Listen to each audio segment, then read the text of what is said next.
اعوذ باللہ من الشیطان الرجیم، بسم اللہ الرحمن الرحیم۔ پیارے دوستو، السلام علیکم۔ ناظرین محترم، پاک ہے وہ ذات کہ جس نے مختلف اقسام کی چیزوں کو تخلیق فرمایا، اور اس تخلیق میں سب سے حسین چیز جو کہ انسان ہے اس کو پیدا فرمایا۔ اور وہی ہے پاک ذات کہ جس نے انسانوں کے لیے جنت میں ایسی چیزوں کو تخلیق فرمایا کہ جسے آج تک نہ کسی آنکھ نے دیکھا ہے اور نہ کسی نے سنا ہے، اور نہ ہی کسی دل میں آج تک ان کا خیال گزرا ہے۔ پیارے دوستو، آج کی اس ویڈیو میں کائنات کی سب سے حسین و جمیل اور منفرد مخلوق جسے انسان حور کے نام سے جانتے ہیں، اس کی تخلیق کے بارے میں قرآن و حدیث کی روشنی میں گفتگو کریں گے۔ اس لیے تمام دوستوں سے گزارش ہے کہ اس ویڈیو کو آخر تک ملاحظہ فرمائیے گا، اور اگر آپ ہمارے چینل سٹوریز ٹی وی پر نئے ہیں تو چینل کو سبسکرائب کرنا مت بھولیے گا۔ ناظرین محترم، ہمارے پیارے آقا حضرت محمد صلی اللہ علیہ وآلہ وسلم سے ایک بار حوروں کے بارے میں دریافت کیا گیا کہ حوروں کو اللہ تعالیٰ نے کس چیز سے پیدا فرمایا ہے،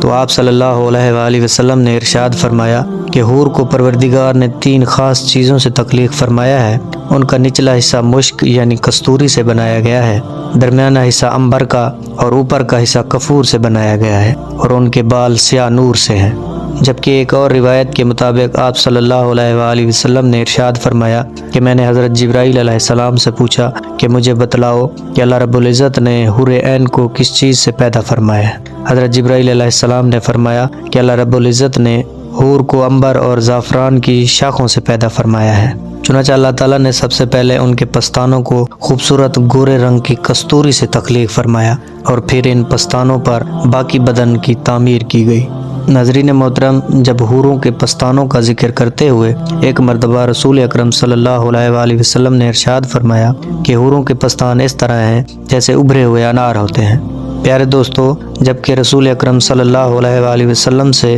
روایت نقل کی گئی کہ جب رسول اکرم صلی اللہ علیہ وآلہ وسلم کو معراج کرائی گئی تو واپس آ کر آپ صلی اللہ علیہ وآلہ وسلم نے حور کی صفت بیان کرتے ہوئے ارشاد فرمایا کہ میں نے حور کی پیشانی کو 14ویں کے حسین چاند کی طرح روشن دیکھا ہے، جس کی لمبائی 1030 ہاتھ کے برابر تھی۔ اس کے سر میں 100 مینڈیاں تھیں، اور ہر مینڈی سے دوسری مینڈی تک 1000 چوٹیاں تھیں، اور ہر چوٹی 14ویں کے حسین چاند کی طرح روشن تھی، اور جوہر کی لڑیاں اس کی پیشانی پر پڑتی تھیں، اور ان پر 2 سطریں لکھی ہوئی تھیں۔ پہلی سطر میں بسم اللہ الرحمن الرحیم لکھا ہوا تھا، اور دوسری سطر میں لکھا تھا کہ جو شخص میری جیسی حور کا طلبگار ہو تو اسے چاہیے کہ میرے پروردگار کی اطاعت کرے۔ پھر حضرت جبرائیل علیہ السلام نے مجھ سے کہا کہ اے محمد صلی اللہ علیہ وآلہ وسلم، یہ اور اس طرح کی اور حوریں آپ صلی اللہ علیہ وآلہ وسلم کی امت کے لیے ہیں، پس آپ صلی اللہ علیہ وآلہ وسلم بھی خوش ہوں اور جا کر اپنی امت کو بھی اس کی خوشخبریاں سنا دیں۔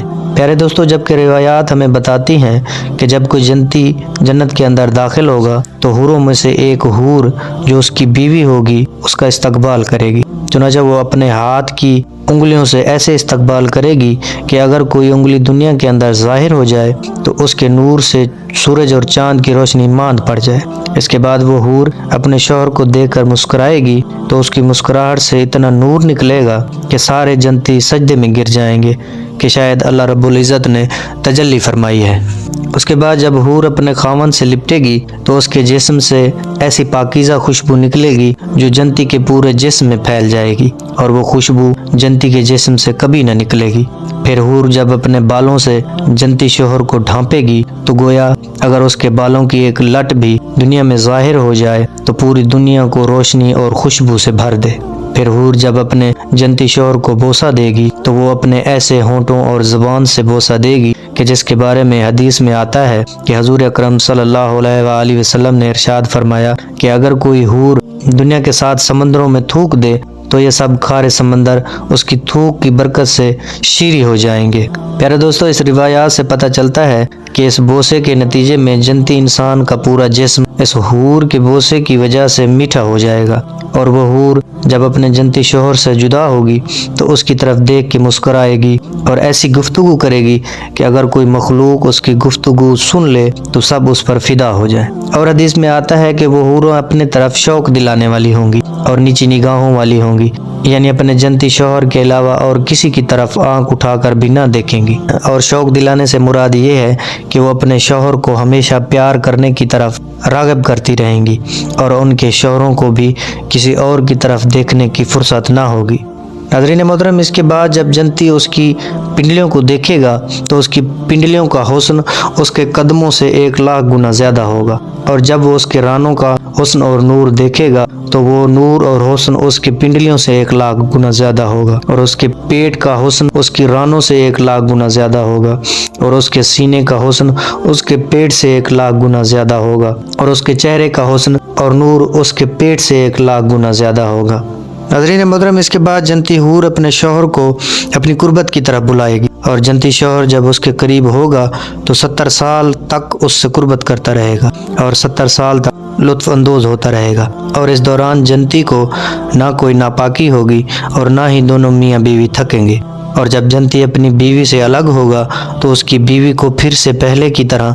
باکرا یعنی کنواری بنا دیا جائے گا۔ پیارے دوستو، اسی حوالے سے حضرت ابو ہریرہ رضی اللہ تعالی عنہ سے روایت ہے کہ رسول اکرم صلی اللہ علیہ وآلہ وسلم سے پوچھا گیا کہ کیا اہل جنت اپنی بیویوں سے صحبت کریں گے؟ تو آپ صلی اللہ علیہ وآلہ وسلم نے ارشاد فرمایا کہ بالکل، وہ اپنی جنتی بیویوں سے صحبت کریں گے، اور وہ خوب کثرت سے صحبت کریں گے، اور دونوں تھکیں گے نہیں، اور نہ ہی دونوں کی شہوت ختم ہوگی۔